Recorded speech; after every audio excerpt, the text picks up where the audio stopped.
শরীয়তপুরের গোসাইট উপজেলার নলমুড়ি ইউনিয়নের ঘাটাখালীর পরিচিত একটি স্থান বুড়ির দোকান। আর এই ছোট্ট দোকান ঘিরে দীর্ঘদিন ধরে চলছে জয়ফুল নেসার জীবনের সংগ্রামের গল্প। ৬৫ বছর বয়সী জয়ফুল নেসা প্রায় ২৫ বছর আগে স্বামীকে হারান। স্বামীর মৃত্যুর পর ৩ মেয়ে ও এক ছেলেকে নিয়ে কঠিন বাস্তবতার মুখোমুখি হতে হয় তাকে। সংসারের দায়িত্ব কাঁধে তুলে নিয়ে শুরু হয় তার জীবনের এক নতুন যুদ্ধ।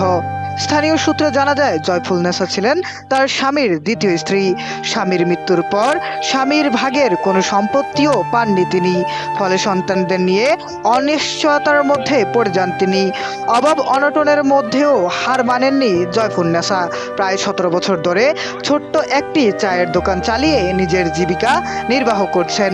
এই চা বিক্রির আয় দিয়েই বড় করেছেন ৩ মেয়েকে, দিয়েছেন বিয়ে, একমাত্র ছেলেকেও করিয়েছেন বিয়ে।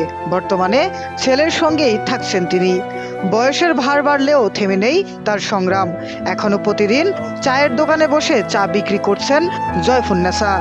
বুড়ির দোকান শুধু একটি চায়ের দোকান নয়, এটি একজন সংগ্রামী নারীর জীবন যুদ্ধের প্রতিচ্ছবি। দোকান চালাইয়া সংসার চালাই, আর দোকান দিয়া কিস্তি মিষ্টি দেই। অনেক বছর ধরিয়া দোকান দিছি। আমার স্বামী অনেক বছর ধরিয়া মরছে। অনেক পোলাহান পালিয়া লালিয়া বিয়া শাদি দিছি, পোলো বিয়া করাইছি। এই দোকান দিয়া চলি, কিস্তি মিষ্টি দেই,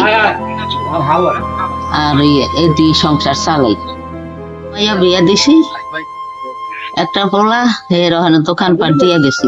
জয়ফুল নেসার দোকানে নিয়মিত চা খেতে আসা শামীম বলেন, আপনার চা অনেক ভালো লাগে, ঠিক আছে। আর এত অনেক ব্যবহার ভালো, আর চা আপনার অনেকই ভালো। আর দিনে আমি 3 বার আসি এই জায়গায়, সকালে একবার, দুপুরে একবার।